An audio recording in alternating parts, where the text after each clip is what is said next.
Alrighty folks, so we've talked a little bit about liquids and their properties.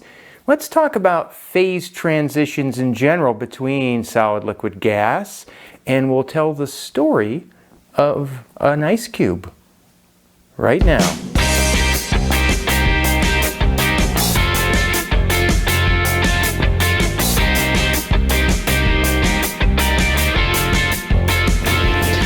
Yo everybody, yo, Mike here. And I'm here to talk, first of all, we're going to start talking about phase transitions, and we'll start with a story of an ice cube as it takes a journey from -2 degrees to 37 degrees. Once upon a time, there was an ice cube. His name was Icy, the ice cube. He was just sitting there minding his own business at -2 degrees Celsius. He'd just come out of the freezer, so he was below the freezing point of water. Then along came Mike. Mike said, "Boy, it's a hot day outside, and I'm too cheap to turn the air conditioning up." So Mike took a hold of Icy the ice cube and said, "I'm going to put you in my mouth to help me cool down."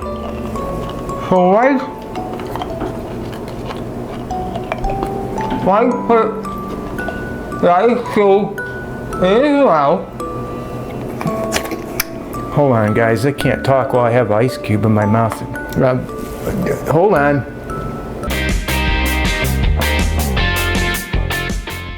Okay, now I can talk this way.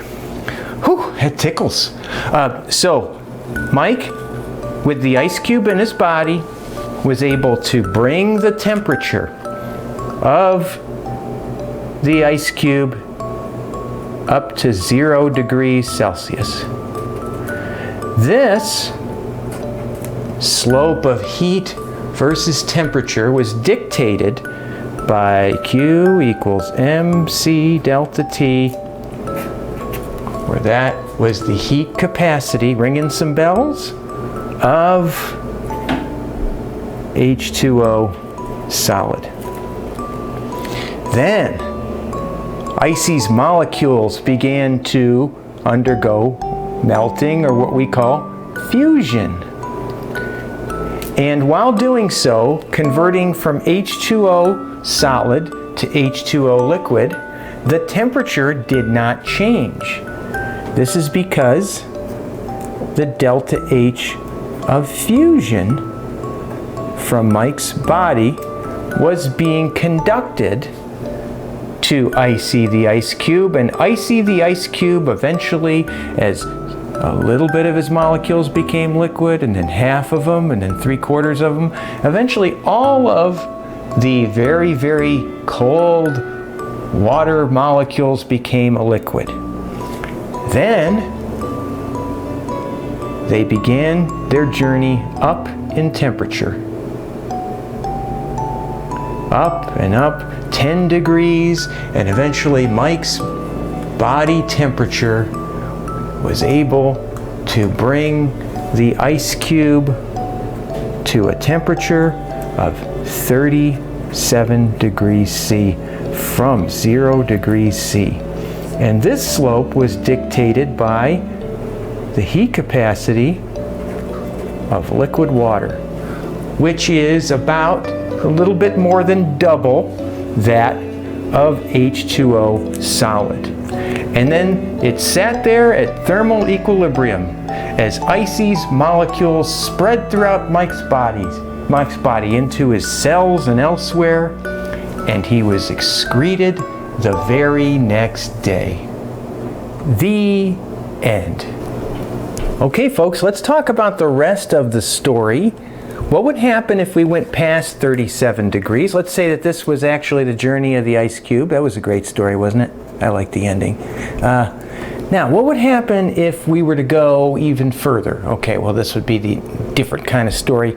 So if we kept heating that to, like you're going to take that liquid from the ice cube and you were going to get it to boil. I'm going to do this, folks. That's broken line. All right? And we get to another plateau. And this one would be really big. This is delta H of vaporization, which we'll talk about later. Fusion, by the way, is a fancy word for melting. And I'm going to do another one of these, folks, or else I would be going way off the table. Broken line, and then that.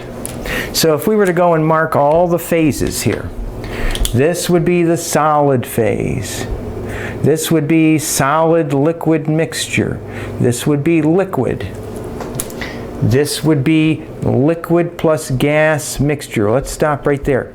So you go and you heat that liquid to the boiling point of water, which we all know is determined by the pressure surrounding. So let's say this was at sea level, but of course this temperature would be lower if you're at a mountain, or if you're in your Aunt Bee's pressure cooker, it would be higher.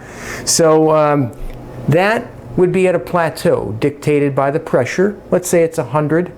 And so you can't boil any water greater than 100. The only way you can heat that water past 100 degrees is if it all goes through vaporization and becomes a gas, and then you can heat a gas to, well, I'm going to put infinity, but you can't. It'll eventually break down into hydrogen gas and oxygen, so for quite a ways.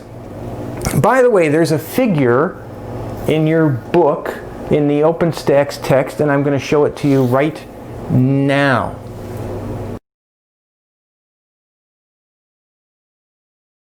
And I'm going to point out something. I like your book. It's nothing against the book, but it's got something a little wrong with it. All these heat capacities are different. And so when you have the slope portion of the solid, liquid, gas phase, no phase transitions going on. We'll talk about phase transitions, but those plateaus of melting and of boiling are at all plateau of temperature, as that molecules have to use the energy to rearrange themselves into different phases. But the figure in your book makes it appear as if all those slopes are the same. So it does a good job showing you that vaporization is way bigger than fusion. Why is that, by the way? Well, in order to vaporize something, you have to pretty much completely defeat the intermolecular forces. And so you're going to find that most things that I'm familiar with, the delta H of vaporization is proportional to the size of the intermolecular forces. And the greater the intermolecular forces, the greater the delta H of vaporization. Whereas delta H of fusion is just the energy to kind of take those molecules and give them enough kinetic energy so they're not just rattling in place and now they're sliding along each other, as we were talking about before how liquids are. So this, folks, is a heating cooling curve. It follows the same path forwards and backwards, and most things go through a double plateau like this. By the way, use your mind now. If we were to go and take the reverse and take that steam and condense it, it would condense at 100 degrees C, and then eventually all the vapor would become a liquid. You could then cool that to the freezing point of water, would freeze into an ice whatever cube or a whatever shape, and then it would be able to be cooled all the way down to absolute zero. So get used to the idea of understanding those segments of a heating cooling curve. And it's kind of tough. You got to watch out. When I was trying to be a joker in one of the introductory labs that maybe this is why I don't teach it anymore. I'm not allowed to. I would say to everybody, don't boil that water above 100. And then half the people would look at me like I was a fool, which I was, because I was trying to goof around. And then some people would be really closely monitoring the water to make sure it didn't go over 100. It doesn't, folks. You ever melt chocolate and make a double boiler? If you ever want to heat anything gently, sometimes you go and take a pot of water, and then you put a metal bowl over it, and you can make sure that you can't heat anything over 100 degrees. And so that's how you would heat and melt chocolate without scorching it. Similarly, if you've got an ice cube that is melted, that's going to be at 0 degrees Celsius until it's all melted. So the fact is, you could say, hey, well, it's in contact with the the glass and everything, and that's not the same temperature. Yeah, that's all feeding it heat. The air outside's feeding it heat, but that ice cube is going to be at 0 degrees C until it is completely melted. So boiling temperatures at 100, no matter what, until it's all gone. And so these are all plateaus because that energy is reserved by nature for those molecules to arrange themselves. So that is a heating, cooling curve. If you had me for Gen Chem 1, we've already talked about that a little bit, and this could be a bunch of just sort of review. Let's talk about the different phase transitions, and we can use water or whatever as an example next. All right, let's take energy and make it symbolically go increase from low to high. And I've taken substance X. It could be anything you want to think about here. But we're going to talk about the different phase transitions. And so what we're going to think about is going up is increasing energy from some external source. By the way, that's endothermic. Delta H positive. The opposite way would be exothermic. See if I got enough room there. Okay. Delta H negative. So let's talk about the different phase transitions. So we'll talk about this. If I were to take an ice cube or something solid and I was to melt it, that would be delta H of fusion. And then what we would call this process fusion. If we were to have liquid freeze, that would be the same quantity, delta H of fusion. We would call this crystallization. Most cases, that's what it's called. We'll talk about the different solids. Some of them are crystalline, some are not, but that'll get us by. This is now, notice I made these lines much larger and spaced apart because here you have to totally surmount the intermolecular forces to make something a gas where it doesn't care about it anymore. This is delta H of vaporization. And this would be called vaporization.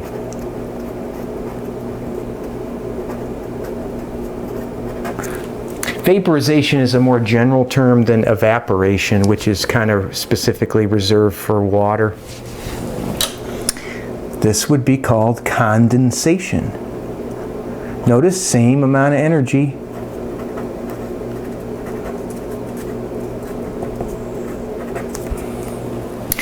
And then what can happen, and I didn't leave enough room for it, depending on the specific conditions, you can go direct from solid to gas. And so I'll have to do this over here maybe. Let's make a little curvy line. No, I'm going to go just right through. Play this video back. Okay, I'm going to go over here.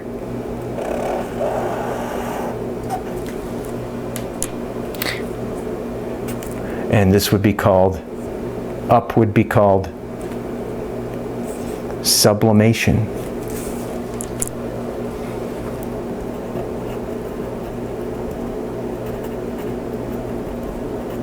Good example of that is dry ice.